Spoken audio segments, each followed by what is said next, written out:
ये कह सकते हैं। एक्चुअल में ये सब भाइयों की ताकत ही है, जो एक समूह में इकट्ठा होकर के उत्साहित करती है। लोग नहीं होते तो निरुत्साहित रहते हैं। उत्साह अगर साथ में कार्यकर्ता साथी लोग रहते हैं तो उत्साह बना रहता है।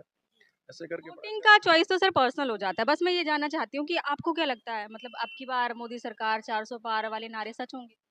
बिल्कुल, जिस तरह से हम बहुत दूर की बात नहीं करते, जिस तरह से हम अपने क्षेत्र की बात करते हैं, जिस हमारे क्षेत्र में जिस तरह से वातावरण था, उस वातावरण को देख कर के 100% मैं श्योर हूँ कि हमारे यहाँ से भाजपा जीतेगी और अच्छे मतों से जीतेगी।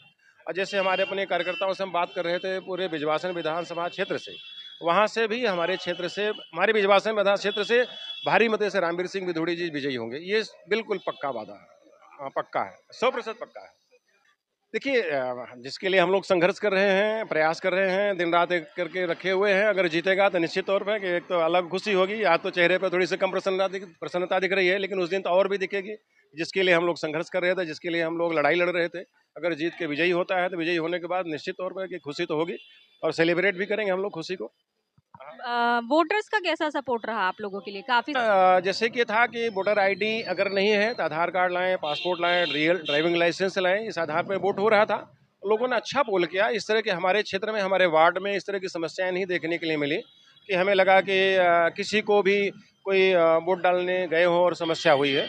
किसी ने, यहाँ के प्रिसाइडिंग ऑफिसर, पोलिंग अफसर वगैरह जितने लोग थे, सब लोग बहुत सपोर्टिंग थे और उन लोगों ने बड़ा ही पॉजिटिव उनका एटीट्यूड था हमारे पूरी टीम के साथ। मुझे लगता है हमारे क्या पूरे सबके साथ ऐसे था, बड़े पॉजिटिव थे वो सारे के सारे लोग। यंगस्टर की बात करूँ, यंगस्टर ने वोटिंग कैसे मतलब उनका था बढ़ चढ़ के रुझान दिखा आपको? यंगस्टर भी उनको लग रहा था कि देश के राजा का चुनाव है, इसलिए देश राजा के चुनाव के लिए उनके अंदर भी ये था कि देश का राजा मोदी जैसा ही होना चाहिए। हाँ, और रुझान था उनके अंदर भी ये था कि भाई अगर हम अगर आज चूक गए तो फिर वही बहुत गड़बड़ हो जाएगी। तो इसलिए जो है उसको ध्यान में रखते हुए यूथ ने भी बहुत अच्छा वोट किया है, सपोर्ट भी किया। यूथ हमारे यहाँ बैठे भी थे, लैपटॉप लेके बैठे रहे, मोबाइल लेके बैठे रहे, मशीन लेके बैठे रहे, सारा दिन लगे रहे, सुबह से शाम तक लगे रहे। और अभी जैसे 6 बजा है तब लोग यहाँ से निकल गए हैं। और नहीं तो बहुत अच्छा रहा हमारे यहाँ। आपने वोट किया सर? बिल्कुल, बिल्कुल, अरे क्या बात करते हैं। मुझे पहला वोट, फर्स्ट वोट हमारा वन। कैसा लगा आपका फर्स्ट वोट आपको करके? अरे क्या बात करते हैं। मैंने बूथ अफ़सर को बोला कि सर मैं पहले आ रखा हूँ इसलिए मेरा पहला वोट होना चाहिए। कितने बजे किया सर? ठीक 7 बजे, ठीक 7 बजे। हमारी सारी मशीनें 7 बजे ओके हो गई थी। उन्होंने क्या कहते हैं कि डमी वो क्या एक होता है ना, एक ट्रायल वोट करते हैं, ट्रायल वोट भी किया उन लोगों ने, फिर सर्टिफ़िकेट भी दिखाया, दिखाने के बाद फिर पोल स्टार्ट हो गया। ठीक 7 बजे हमारी पोलिंग शुरू हो गई थी।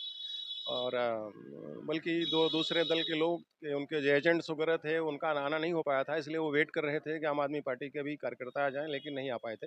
लेकिन बीजेपी के हमारे सारे कार्यकर्ता सारे बूथों पे 6 बजे ही पहुंच गए थे। सर बस मेरा आपसे आखिरी सवाल ये है कि कुछ कमियां रह गई होंगी पिछली बार सरकार से कुछ चीज़ों में कुछ मतलब आप क्या चाहते हैं कि जैसे अब दोबारा अगर बीजेपी लौटती है तो जो कमियां हैं जो खामियां हैं तो कौन सी कमियां और खामियों को सबसे पहले पूरी करवाना चाहेंगे आप?